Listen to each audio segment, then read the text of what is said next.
Belkin cancels Wemo, and what that means for your future smart home choices. This is MacVoices.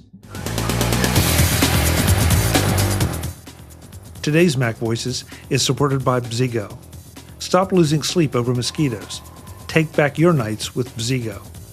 Go to bzigo.com/discount/buzz10 and save 10% off. So I definitely wanted to get to this because this has me a bit agitated, and I'm not the only one. I'm throwing two links into the chat that I want to make sure I get them right. The first one is about Belkin shutting down the Wemo smart plugs as of January 1st, 2026. And when I say shut them down, I mean shut everything down. I mean shut if they won't work with cloud services anymore. They won't support their own native app anymore. They just go away. Then there was a second article that said HomeKit itself may keep some Wemo devices alive after shutdown in 2026. That helps a little bit, but it still then means that they're on the edge because there's no official support. I was really shocked at this because the Wemo switches have been something that I've recommended a number of times as being relatively inexpensive. They always work well, or have up to this point until January of next year. And since they were backed or done by Belkin, you thought, okay, this is one of those that's going to be around for pretty much forever, that they're not going to go away. They're not some small organization that's going to go disappear. And then you're going to stuck with something that was bricked. And now they just shut it down.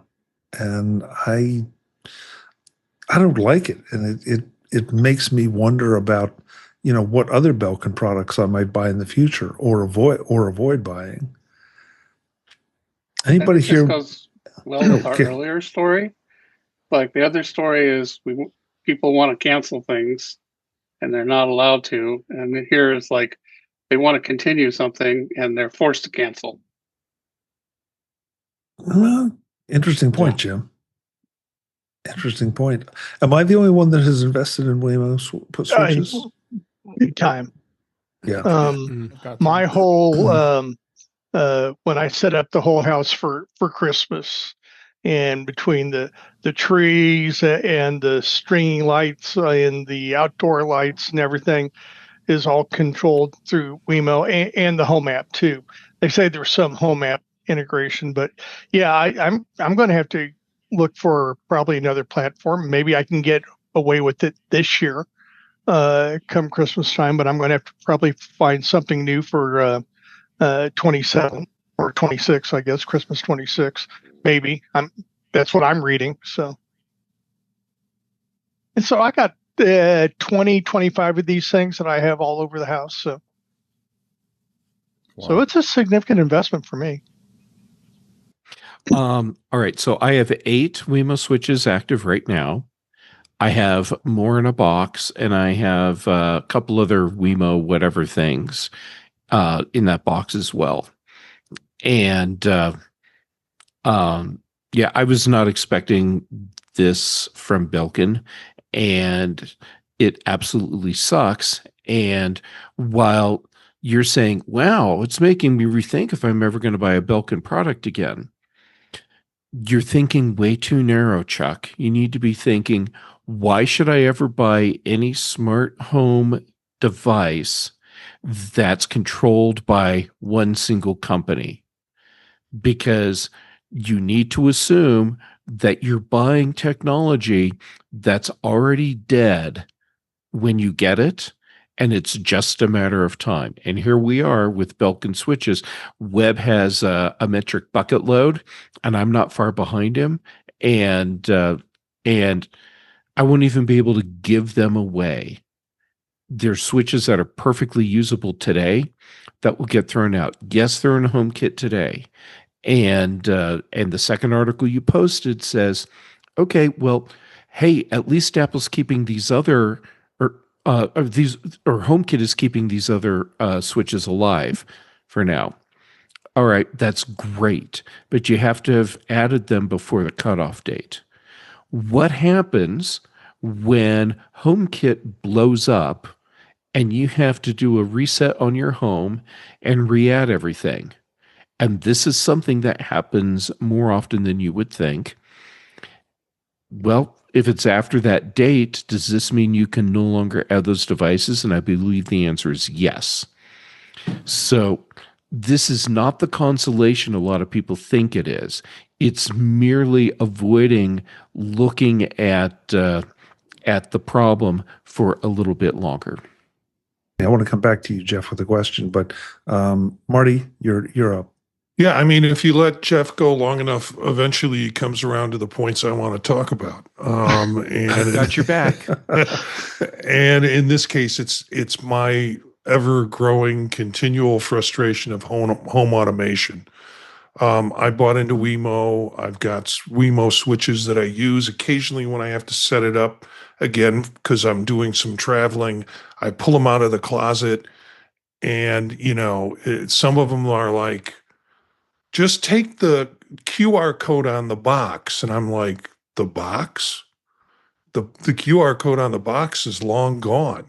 And then the other point is some of them have the QR codes on the plug side. So you can't have it plugged in and at the same time using the QR code. Then the whole thing, when it flashes red, when it flashes green, when it flashes blue, I'm colorblind. So to me, the problem is not necessarily in the device. It's just in the whole architecture of home automation that just seems to be splintered all over the place and not anything very universal. I thought Matter was going to take care of that for us. No, bless your heart. Yeah, I'm sorry. Hey, that's what I got. Marty. Yeah, this is the thing. Everything you pointed out is yet another example of why I continue to tell people after all these years, smart home setups, configurations, that whole market, this is for hobbyists. This is not for real world use. And I know a lot of people out there are having really good experiences with using these devices in ways that really enhance their life, especially if they have some sort of different use case need. Like let's say you have limited mobility, and being able to voice control things in your home gives you that ability that you wouldn't otherwise have. And you have found a way to do it with like a bunch of Wemo switches.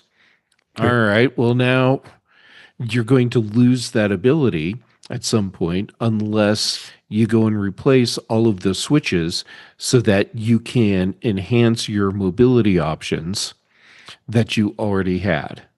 That's really well, you're going to lose that ability, Jeff, the next time the power goes out and your router shuts down, because when it comes back up, half the time you have to reset up the whole network. Yeah. So, and how often, though, do you have to unplug a Wemo switch from the wall and plug it back in to get it to work again? The Wemo products are not the gold standard for quality, but they have been functional and they've been at a good price, and it doesn't matter anymore. Yeah. Mike. Yes. I really, really thought Jeff was going to come around to the point or the comment I wanted to make. It's not so much leaving it for you. Yeah, well, I like Marty said, eventually you let Jeff talk long enough, he gets around to all the points that we want to make. And I really thought that you were going to, Jeff. I really thought you were going to go down the route of it's not just a home automation problem. We as consumers allow ourselves to continually buy into closed systems over and over and over and over again. And as we buy into these closed systems, here's a closed system. As we buy into these closed systems and the company that controls that system says, oh, by the way, you're not going to get updates for that thing anymore. You have to buy a new one. this has become the norm. This has become the thing that we have allowed to happen. We're not putting demands on these companies to say, you can't do this to us. And how do we do that? Well, sometimes by not buying the products.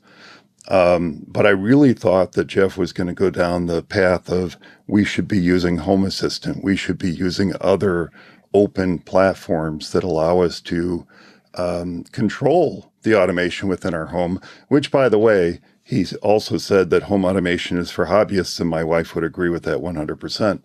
And I'm just using light bulbs in the house, and look at the problems we have here. But no, don't pull the switch on that. Oh, too late. Okay, I'll go reset that. Okay, so anyway, I'm writing down my fourth topic idea for next year's Macstock. I really thought, because we had a conversation about possibly going this way with a side talk at Macstock, didn't we? Mm-hmm. And I really thought that was going to be the way you were going to go, Jeff, because nothing can be done about it. And companies like Belkin and Apple and others are going to continue to shut down these products that are perfectly good. Nothing wrong with them at all.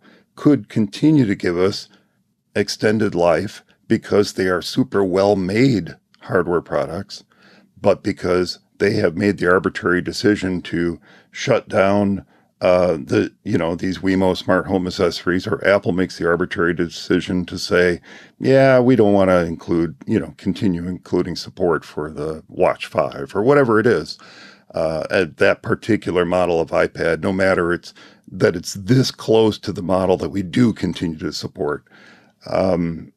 It's a problem that we've created. And because we allow the companies to do it, they're going to keep doing it. So if we can find solutions that are open solutions, and then when the company loses interest and says, we're not going to support it anymore, we can continue to use it because it is an open platform, that's when these problems are going to start to be solved. I'm part of the problem, Mike. I have taken so many electronic devices to the e-waste recycle center over the years because they just stopped being supported, even though they were perfectly usable products until that moment. I found a box recently in my closet that it's full of electronic devices that I didn't realize I hadn't taken to the e-waste center yet. And there's not room in it to throw all of my Wemo switches. Web? Yeah, I did a couple of things. Whenever I see something like this, I ask the question, why? And I'm wondering if the why on this one is that Belkin and Wemo, if you read one part of the article, is that are they just standardizing on the Thread platform? And because they were saying that their Thread devices are going to continue to work just fine. So I think maybe the purpose behind this, and there are people on this panel that are much smarter about this than I am, but I think that a very great marketing opportunity is some sort of a discounted rebate if you have something similar to the old Wemo to trade it in on a Thread device, and they're just going to turn around and throw them out anyway. But it's just another opportunity. But I think what Belkin's doing is that they're just standardizing on the Threads, and they're getting off the old platform. They don't have to have the servers for it, and they don't have to do the app development for it, and all the other things that go along with it. So, there was a device that I had that I absolutely loved. It was called a Sling Box, and we've talked about it on the show a couple years ago. And I was sitting in a tropical island way, way far away, and I was watching what was going on here in Kansas City because there's a hellacious snowstorm. And I was using my Sling Box to watch the local television channels in Kansas City while I was in Bora Bora. So it was great, and I really liked it. And that device has gone away. And yeah, there are hacks and some things you can do, but you hate it when you get committed to a platform, then the platform goes away on you. Yeah. life's rough. Wear a helmet. Thank you, Webb. Sound advice. Well, Jeff, I said the thing that really struck me was that you wanted to watch Kansas City television while you were in Bora Bora. That seems well. really It's the sad. time difference. So it was also the same time that if you remember when everything was blowing up in Egypt. And anyway, so watching that, I didn't want to watch it in French. So it is French Polynesia. So anyway. Today's edition of MacVoices is supported by Bzigo. Stop losing sleep over mosquitoes. Take back your nights with Bzigo. Go to bzigo.com/discount/buzz10 and save 10% off. Summer is officially here, which means mosquito season is in full swing. Whether it's the annoying buzzing that keeps you up at night, waking up covered in bites, struggling to catch one before it disappears, or trying to keep your home safe for the kids, we've all been there. In a world where AI drives cars and automates homes, we still struggle to track down a single mosquito.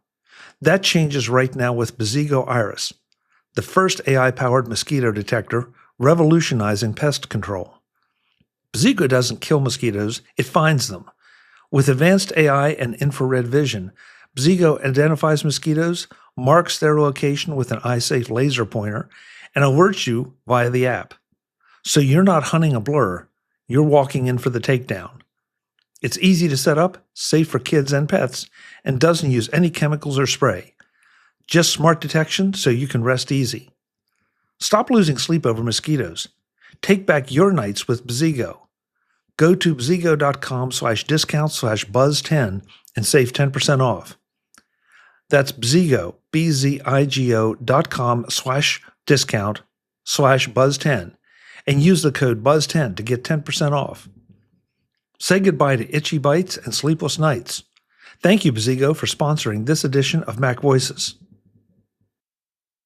Jeff, you said something that I want to explore or have you explore real quick because we're over time, but I feel like it's important. You said that we shouldn't be buying these things that are controlled by one company. And Mike kind of echoed that, but for the services, yes. For the hardware with something like this, where it's supposed to be a standard of some kind, I mean, who would you buy? Because I felt like Wemo, and one of the attractions for the Wemo was that it worked with both the A Lady and the S Lady. So I felt like, okay, if one of those goes away or folds or gets significantly better or worse performance, I can at least shift to the other. And I was paying a little more for the ones that were more compatible with both of those, but I had that backup. And now I find out that instead of one of those two going away, it's the hardware that's going away. So who do you recommend, or do you have a recommendation? I will give you, instead of a specific vendor, I will give you a guideline. How's that sound? Because if I give you a specific vendor, there's no reason to assume that they won't do what Wemo has done or is doing. And what Logitech has done with the Harmony remotes, and we could go down the list of all these other companies. What you need to do is look for companies that are offering the technologies that do not rely on the company itself providing the service to go with it. So you need to look for things that support Thread, things that support Matter. But even then, like with the Matter things, you still have to rely on the company to provide the software or the files that tell your system how to actually communicate with that Matter device. And maybe that's a thing that can end up in the open source community at some point. But you're looking for Matter, you're looking for Threads, and you're not looking for the specific vendor anymore because once again, we're seeing they're not reliable. Okay. Good advice. Good advice. Folks, as I said, we're over time, and I thank you all for hanging in there. We did start a little late for various reasons. As a public service announcement, Mike, I wanted to offer something. During MacStalk, there was a conversation with someone about some throat issues like you're having, and apparently Brittany got some advice from an opera singer that 1 part water, 1 part lemon juice, and as much cayenne pepper as you can stand, and a shot of whiskey. And I would have to have some whiskey in the house first. Yeah, well, and then she also said you can just replace the water with whiskey, just cut out a step. So there you go. So this mug of vodka I've been drinking, I shouldn't be doing that. Well, not without the cayenne pepper. It's water. Anyway. I promise it's water. It sure is. Mike, if you want to turn Here's the can. Yeah. If you want to turn that vodka into a medicinal use to help your throat, squeeze some lemon in it. And now it's not vodka. That's like a throat soothing thing. There you go. There you go. So I've heard similar advice before with the cayenne pepper and I've heard that. Not including the whiskey, but the rest of it I'd heard. Well, the whiskey part's important on so many levels. So we started out this show doing a weather report. Now we're giving medical advice at the end. What has this become? Mike Potter, you're the man of the hour. Thank you so much for joining us for this. You know you're always welcome on MacVoices Live whenever your schedule permits. Now that that's over, though, let's let you promote some of the other things that you do. Oh, other things, huh? Well, thank you for having me on, Chuck. This is always so much fun. I enjoy it. Other things I do. Well, my podcast, For Mac Eyes Only, for MacEyesOnly.com. We do live stream our recording process, if you will, on the second and fourth Saturday of the month, 1:00 Central Time. And that is at youtube.com/FMEOTV. If you want to come join us live like we're doing here and become part of the For Mac Eyes Only studio audience, you can do that. We'd love to see you. And of course, you can subscribe to For Mac Eyes Only, the audio show, and any of your favorite pod-catching clients. And you'll find me on Mastodon too at tooting.ninja/For Mac Eyes Only or tooting.ninja /MacStock Expo. Those are probably the best ways to find me. And then, of course, we are past MacStock, but if you go to macstockconference.com and sign up for the newsletter, you will be one of the first to find out when tickets go on sale for MacStock 10. So there you go. Thank you, Chuck. Thank you, Mike. Thanks. And thank you again for all your efforts. It was truly an amazing experience. I have a blast. Thank you. Yeah. Jim Ray, you were kind of quiet tonight, but obviously we spent a lot of time talking about an event that you didn't attend. So where can people maybe connect with you directly just to get wisdom straight from the source?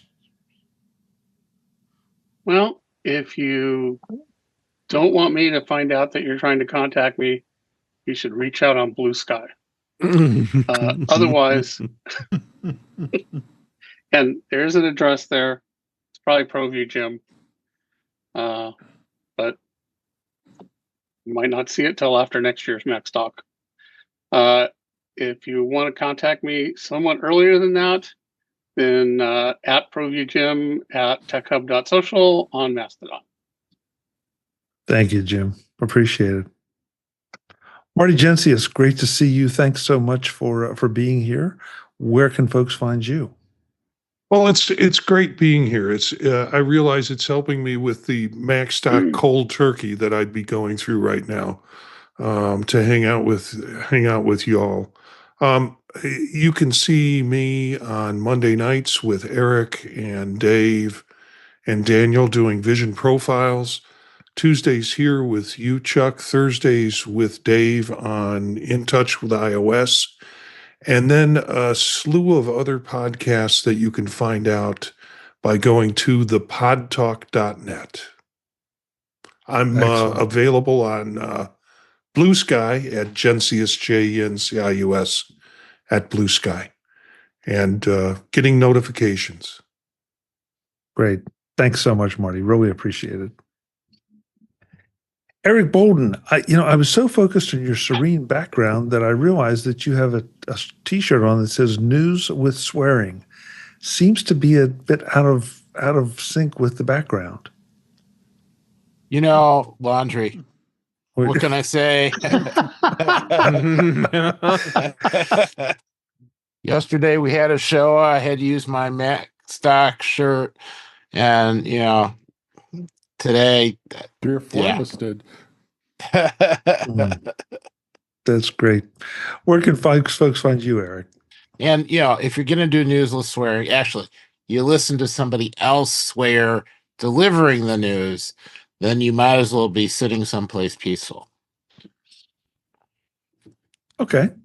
So when I'm not ignoring the news, listening to water flow gently, then I am probably on Mastodon at EA Bolden at techhub.social or EA Bolden at mas.to. And then Mondays, hopefully soon with the virtual persona on Vision Profiles. Tuesdays here, and then Thursdays on In Touch with iOS. So I hit all my OSs: Vision OS, Mac OS, iOS, iPad OS, and a smattering of Vision OS too. So yeah, a balanced week to go with the serenity behind me. He's balanced, he's serene, and he's on social media. Eric Bolden, thanks so much. Jeff Gamet, loving your new camera. Absolutely loving your new camera. So now we can see your wisdom even better as well as listen to it. Where can folks find you? All right. Well, when I'm not hanging out on Blue Sky with Web, you can find me on the social medias as Jay Gamet. Also on Blue Sky as Jay Gamet. And I'm posting there and on Mastodon and PixelFed. And then how about for shows? Here on Tuesdays with you for MacVoices Live. Thursdays with Dave on In Touch with iOS. The British Tech Network for The Big Show and The Mac Show, The Context Machine with Brian Chaffin, and then Patrice Brendamore and I do Retro Rewatch. Excellent. Thank you, Jeff. Appreciate it. David Ginsburg, you were one heck of a host for a lot of us, most of us. You did a little bit of airport shuttling. You picked some great restaurants, and you even got Jeff Tater Tots. So thank you for everything. Where can folks find you? You are welcome. It's my pleasure. And thank you for having me here as well. And you can find me at In Touch with iOS at intouchwithios.com, YouTube channel, youtube.com/intouchwithios. Here on Tuesdays, do our show on Thursdays, In Touch with iOS. And on Vision Profiles on Monday nights, I'm having an absolute blast with Marty and Eric. I appreciate you guys. And that's how we occasionally on Mac show with the British Tech Network on Fridays. And social media, mostly Mastodon and Blue Sky at DaveG65. Thank you, David. Thanks. Web Bixby, I'm trying to figure out if you corrupted my girlfriend or if she corrupted you or if you both just showed up corrupted. Huh.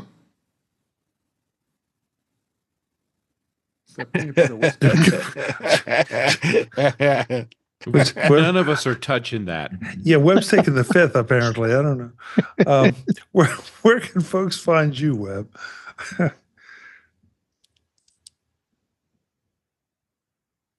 No, this is the time you're supposed to talk, Webb. I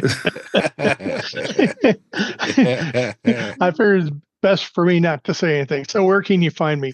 We talked about Blue Sky, and I kind of promote that here on the show under the handle Web Bixby, WEBBIXBY. But you go just about any of the socials, you're going to find me there too. So But yeah, but Blue Sky. So WEBBIXBY. You can find me there. Great. Thanks so much, Web. Now, Cindy and I have been talking on the YouTube chat too. So yeah, I noticed how you've been advocating your favorite drink. Yeah. No. I'm not a whiskey drinker. So. Oh, I thought you were. I thought no. Oh, okay. I like vodka because it can go in anything. So. Oh, okay. Well, including your mouth.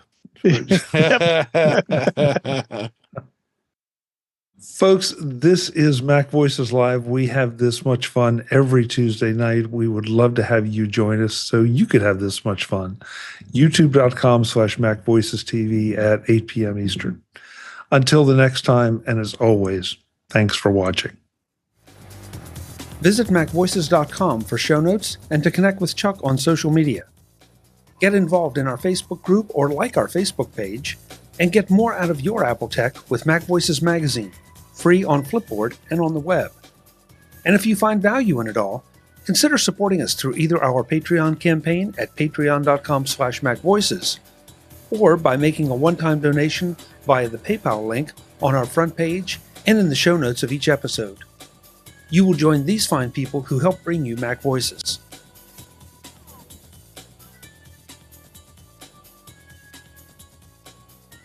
Advertising handled by Backbeat Media at backbeatmedia.com. Bandwidth provided by CashFly at cashfly.com.